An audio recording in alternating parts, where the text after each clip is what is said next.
The chapter 1149 is finally out and a few things have happened. So Scopa managed to damage or eliminate Saint Summers.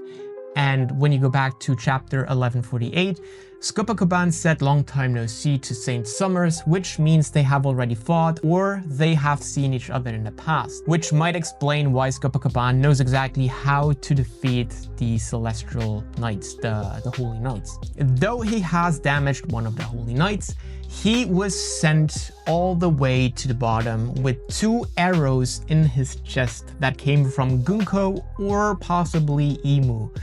And that leads to the last thing that happened in this chapter. Emo has taken control over Gunko and is ready to battle Luffy and the Straw Hats now. A lot of people asked how it is possible that Emu was capable of controlling Gunko, and there's a few theories, and one theory is that Emu's devil fruit abilities are similar to Gecko Maria's. Gecko Maria was the one that controlled people with his shadows, but Emu seems to have, or the theory says that Emu seems to have a Wi-Fi connection to his soldiers, something like that.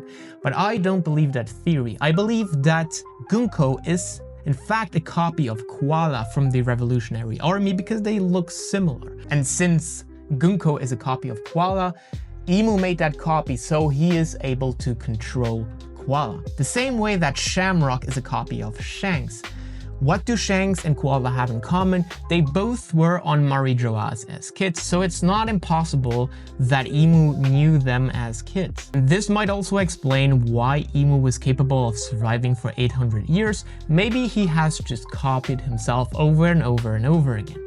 This might also be the reason why he was so easily capable of snapping Saint Saturn out of existence.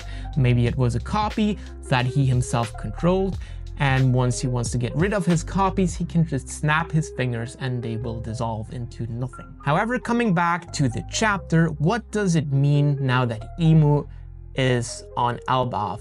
At least indirectly. Scopa is falling down towards where Luffy, Sanji, and Zoro are, and Loki as well. So it might happen, and Choppa is on the way there as well, so he jumps after Scopa because he's interested in how he was able to damage Saint Summers.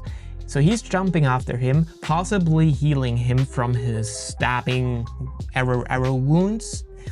But most importantly, he will, or probably will, reunite with Luffy, Sanji, and Zoro and will explain them everything and how he was able to damage Saint Summers and what the Holy Knights are and what their powers actually are. And this might mean that we get another time skip where Luffy has to learn another form of the Haki, just the way Scopa performed against Saint Summers. And Emu's arrival might initiate the very last battle through which the Straw Hat crew has to go.